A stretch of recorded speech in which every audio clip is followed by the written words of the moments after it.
Every winter, Europe holds its breath.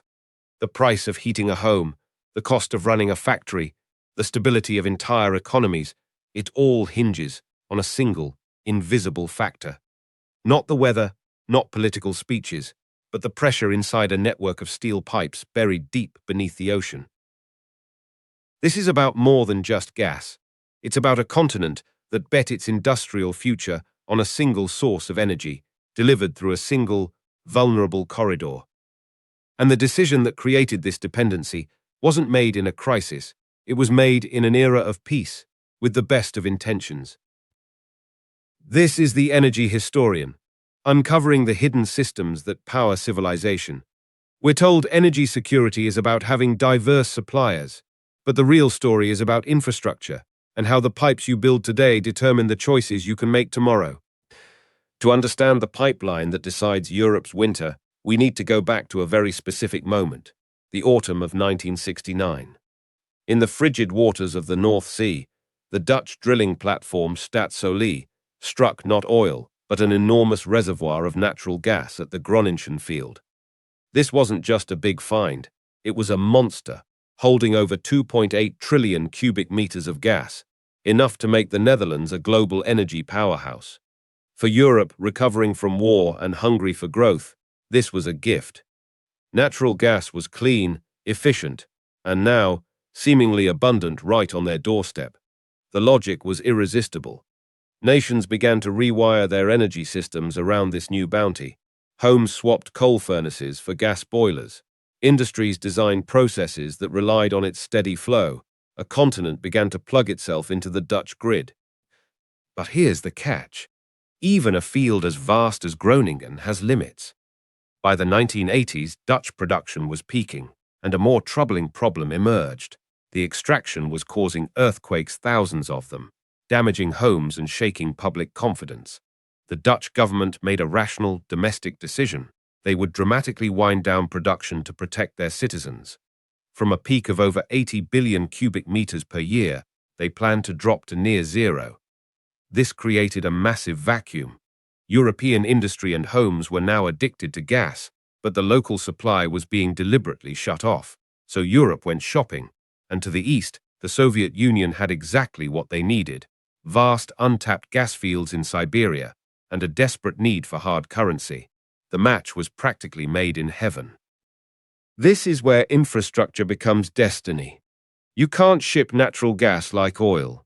It requires either liquefaction plants and specialized tankers, an incredibly expensive process, or it requires pipelines, permanent, fixed, capital-intensive steel highways laid across continents. In the 1970s and 80s, a series of deals were struck. The first major pipeline, the Brotherhood Pipeline, began pumping Siberian gas into West Germany. The economics were compelling. For the USSR, it meant a steady stream of Deutsche Marks and political influence. For Germany and its neighbors, it meant reliable, relatively cheap energy to fuel their economic miracle. Each new contract, each pipeline expansion, like the Yamal-Europe line in 1999, deepened the relationship. By 2010, before the Ukraine crisis, Russia supplied over 30% of Europe's gas. For Germany, it was over 50%. How, you might think this was just a simple buyer-seller relationship. But a pipeline is not a marketplace. It's a tether. Think about the physics.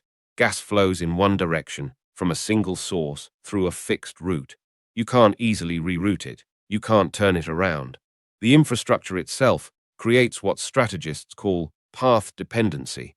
Once you've spent billions building the pipes, the compressor stations, the distribution networks, and you've converted your power plants and factories to run on this fuel, switching becomes almost unthinkably expensive.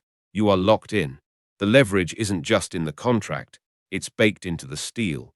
So when political tensions rose, as they did in 2006 and 2009, when Russia cut off gas flows through Ukraine, European leaders faced an impossible choice: confront a supplier who literally held the heat to their homes, or seek a compromise. The infrastructure had already decided the viable options.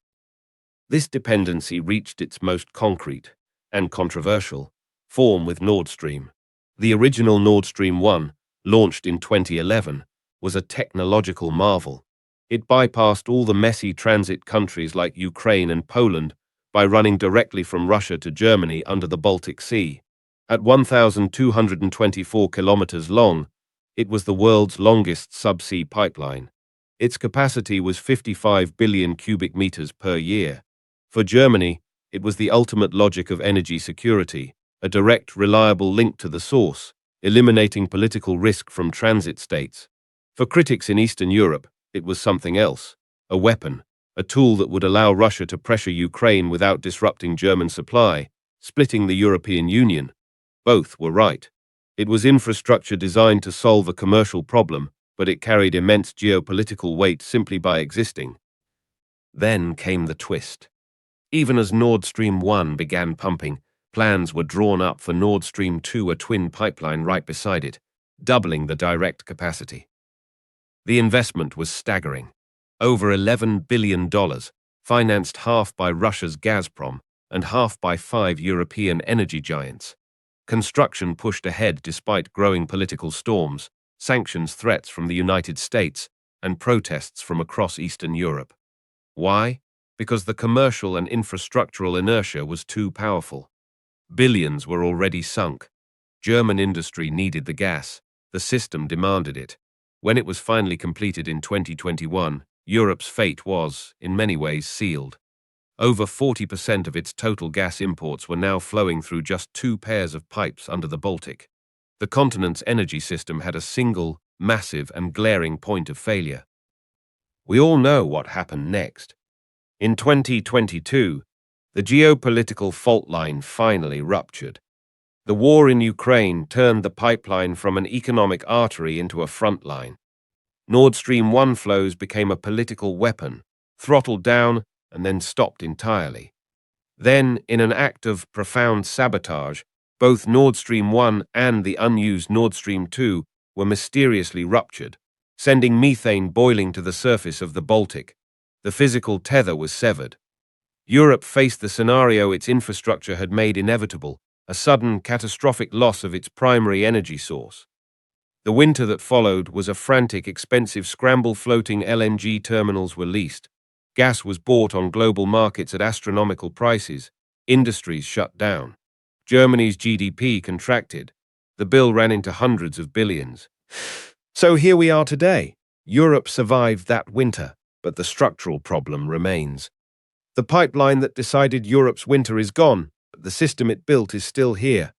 You can see it in the skyline of Wilhelmshaven, Germany, where massive new LNG import terminals now stand a multi-billion euro admission that fixed pipelines to a single supplier were a fatal flaw.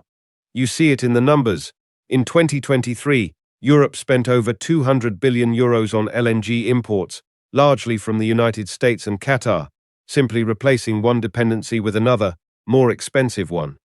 The infrastructure has shifted from pipelines to ports, but the vulnerability is just as real.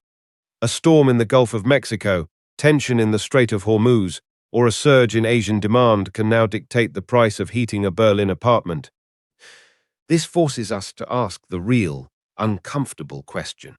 When we talk about energy independence, what are we actually talking about?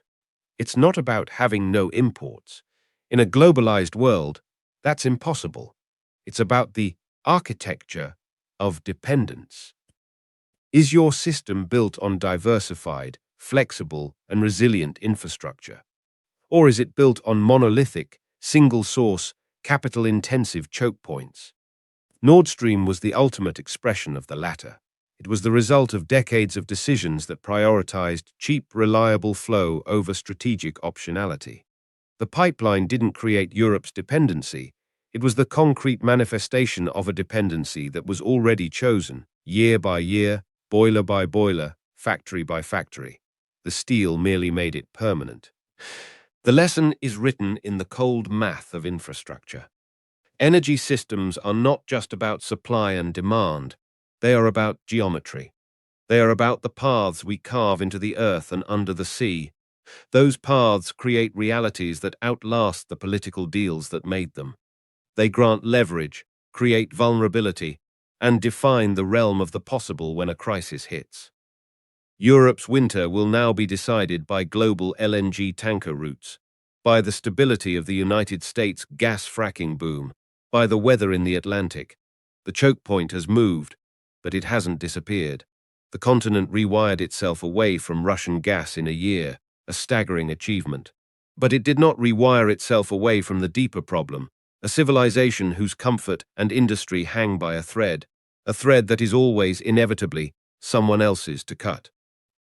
If this gave you a new perspective on the silent infrastructure that shapes our world, hit subscribe.